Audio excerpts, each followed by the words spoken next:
Laurance Alvarado, great to see you. Thanks for being here. Pat, always good to be here. So, you and I were just having an offline conversation. I'm super intrigued, and not surprisingly, you have a few people that you want to talk about in your six, because they're all connected. And I found it fascinating, just the connections of this, of the sort of the arc of the relationships that you are sharing. And I'd love for you to share these three, if you will, or two or three of your six with us today, if you would. Sure, of course. And I think it goes back to there's always a business need somewhere along the line. There is something that you're trying to fulfill. And in this particular case, there was a big, hairy, audacious problem that we needed to go after with that big, hairy, audacious goal that we needed to accomplish. And this, quite frankly, was the ability to look at post 9/11 US Customs Service and being able to transform that. And I was the director of transformation at the time. I was a senior manager at KPMG, knocking on the door of the partnership, and I was really looking to not only make my name, but to figure out how to create value, because there was an enormous amount of momentum, patriotism and all these other types of things, and national security was clearly one of them. Mhm. I came across a young, very dynamic a gal named Jennifer Morgan, who at the time was working for Siebel Systems. And I shared with her my vision of creating these command and control port type of command and control centers that would interface the public and private and the federal and all these other types of things. And she, as a software person, became very intrigued, but more importantly, became very intrigued about kind of my origin story. So she was kind of employing the same types of things, I think, with me. We became fast friends. Mm. And where business was almost the secondary element of creating a relationship. But as we continue to deepen the relationship in the context of trying to fulfill the client's desires, we then, I was introduced to her colleague, Pat Bakey, and who Jen and Pat have been working together for probably, a quarter of a century. And, I established this wonderful relationship with Pat, who completely embraced the vision, understood what I was about, and really was he's been an encourager and an advocate of mine for over the course of three or four different career changes. So to kind of accelerate the story here, they leave Siebel, they go to SAP. We continue the relationship. We bring on SAP. This is probably 4 years, right? This is not something that's overnight. And we're able to go ahead and catalyze it into one, an enormous sale for SAP, but number two, a huge amount of capability that is still going on and quite frankly serves as the model for government transformation in many respects. This, of course, catalyzes me to other areas within the Middle East, of which I still had Pat as part of my informal board of advisors, my personal board of advisors. Pat was with me when I first started my first company. He's been an advisor when I was a co-founder of a healthcare software company in San Francisco, and is even an advisor to me now with WearCap, one of our most recent initiatives and startups. So yeah, great guys. There's so much there, and I just want to touch on a few things for those who are going to be watching this or listening to this.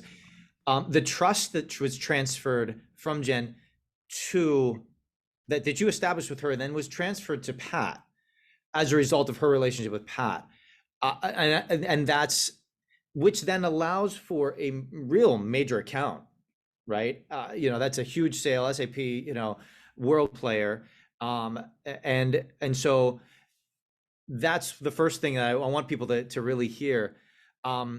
The second thing that you mentioned that you and I had not talked about prior, but when you think about your personal board of advisors, I mean, you're somebody who I think many might assume, gosh, you've done so much, you've launched so many companies, you've been involved in so much.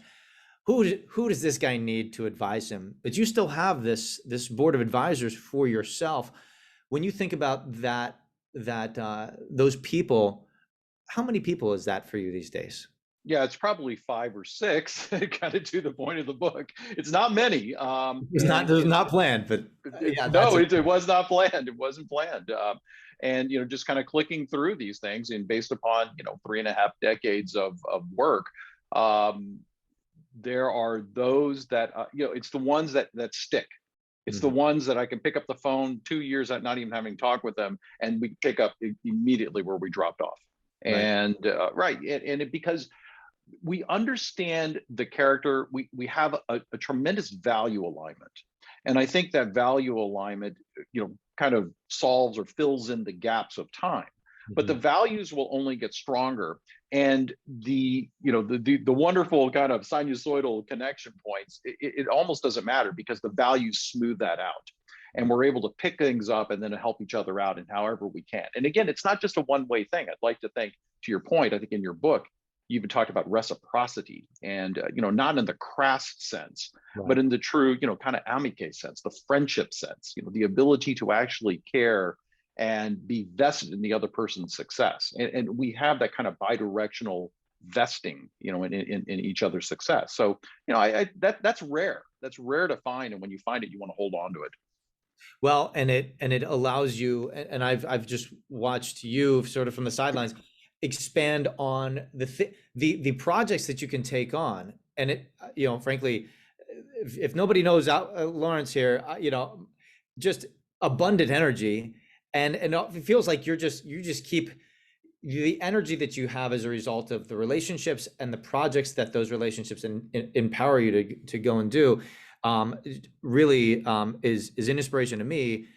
And the impact I've been sort of track. If you were to track impact over the course of a career, your impact just keeps growing exponentially. And so foundationally, I believe, it seems like because of these long-term relationships, you're allowing your career to really have a hockey stick effect in many ways in terms of impact as well. So it's been a real inspiration to me to watch this.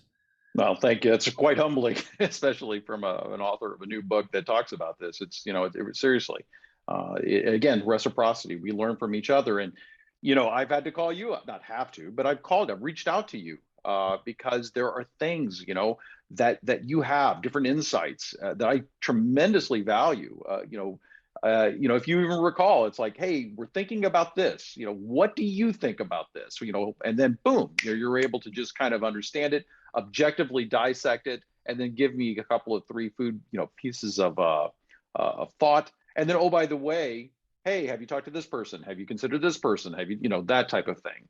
So it's always keeping this type of ecosystem of innovation and ecosystem of energy kind of keep moving, and recognizing that I think we have a deeper understanding of work. I'd like to think. I mean, work is not just what we do, and nor is it who we are, right? But it is an important and implicit contributor to our dignity. We have to apply our talents, and I think if we're motivated for that, then we can't help ourselves. We have to do this, and we have to help, and we must, create some sort of energy and desire for outcomes.